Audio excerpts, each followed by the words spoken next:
The Insomniac, by J.W. Steele. Episode 1. The Sleepless Man. The body needs sleep. The mind demands it. But for Carter Vayne, sleep had become a distant relic, a mirage shimmering on the horizon of his ruined psyche. Chronic fatal insomnia, CFI, a rare neurological disorder that strips a person of the ability to sleep and ultimately erodes their mind, had not been his diagnosis, but the affliction may as well have been his reality. For as long as he could remember, Carter had not known the warmth of slumber. His world had become a living nightmare, a descent into the abyss of wakefulness, where reality and delusion tangled like veins beneath translucent skin. The thalamus, the brain's gatekeeper of sleep, had abandoned him. His body still craved rest, but his mind had evolved beyond it. He existed in the space between life and oblivion, between reality and madness, his neural architecture rewired into something different, something unnatural, something ungodly.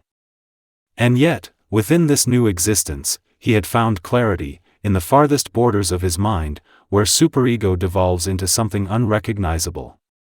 Not evil, not righteous, but something beyond the reach of morality itself, where all that is real, all that matters, is the craving. Most men were tethered to morality by fatigue, by the quieting of violent urges through the gentle lull of dreams. But Carter did not dream.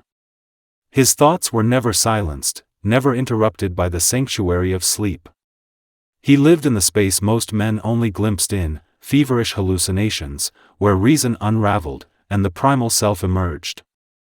That was why he killed. Not out of hatred. Not out of revenge. Not even out of some misguided sense of artistry, like the butchers who likened themselves to poets.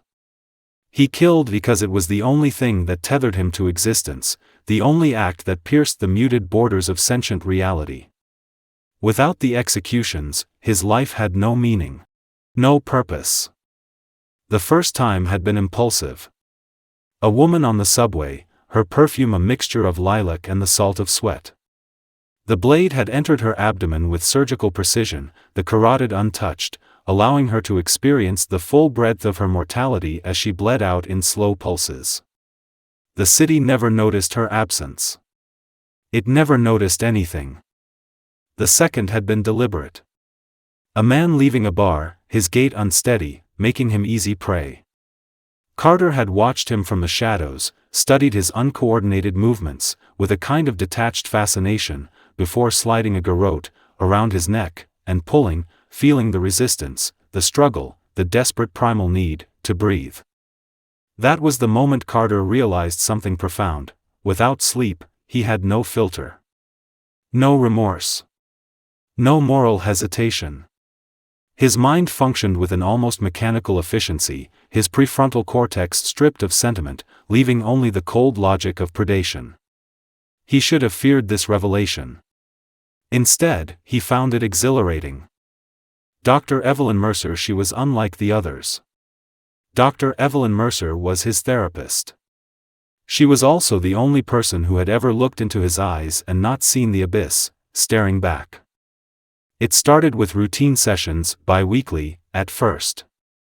Carter, a pathological liar, fabricated enough psychological distress to justify his presence in her office. Insomnia was easy to fake, when it was real. He spoke of the exhaustion, the intrusive thoughts, the dissociation that came with prolonged wakefulness. She prescribed low-dose trazodone, melatonin, even experimental orexin receptor antagonists, all useless, of course, but he played along, feigning disappointment when the medications failed. He wasn't there for a cure. He was there for her. Evelyn was brilliant, her mind sharp as the blade of a scalpel. She quoted Freud and Jung, but was not enslaved to their doctrines. She spoke of circadian rhythms, of the suprachiasmatic nucleus, the fragile command center dictating the ebb and flow of human consciousness. She knew all he did, and far more. She fascinated him in a way no one else ever had. But fascination was dangerous. It bred attachment. And attachment bred weakness. Carter sat across from her, in the dimly lit office, his hands folded neatly in his lap. He had been awake for so long that the room flickered at the edges, shadows bleeding into reality. Hallucinations were common after prolonged sleep deprivation. He had learned to ignore them, trained himself to tolerate them, and mastered the art of killing within them. "You're deteriorating," Evelyn said, her gaze unwavering.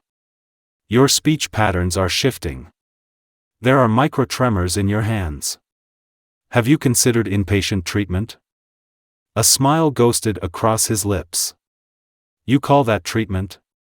Lock me up in a sterile room, surround me with men in white coats?" He tilted his head. "And do what? Pump me full of sedatives that only dull the edges of reality, the very frames that force me to reason?" She sighed, rubbing the bridge of her nose. "Carter, you need help." He did. But not the kind she was offering. His eyes traced the delicate curve of her throat, the pulse of her carotid, swimming beneath the surface of her lovely neck. His mind was divided. A fractured abyss, from which there was no escape. A mind waging war against itself. One side, the predator, whispered of the craving. End her. Feel the warmth leave her skin. Watch the light dim in her eyes. You are the chosen one. The other side, something older, something almost human, recoiled at the thought. He could kill her. But should he? Evelyn tilted her head. "What are you thinking?" Carter smiled.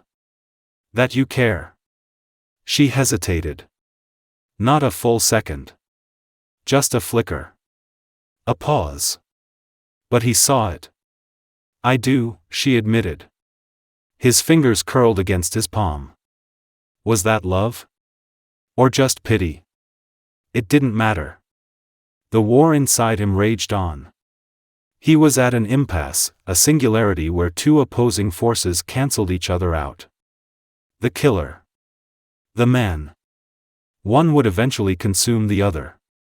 It was only a matter of time. And time was something he had in abundance. That night, Carter stood outside her apartment building, watching the lights flicker in her window. He had been here before. Many times. He knew her habits, her routines. The way she tucked her hair behind her ear when she read. The way she curled her legs beneath her on the couch. The way she checked the locks twice before going to bed. She was prey. But she didn't know it yet. Carter pressed a hand against his temple, where a dull ache had begun to form. He needed to decide. The longer he lingered in indecision, the more unstable he became. He was a machine built to kill, but something about her forced him to think.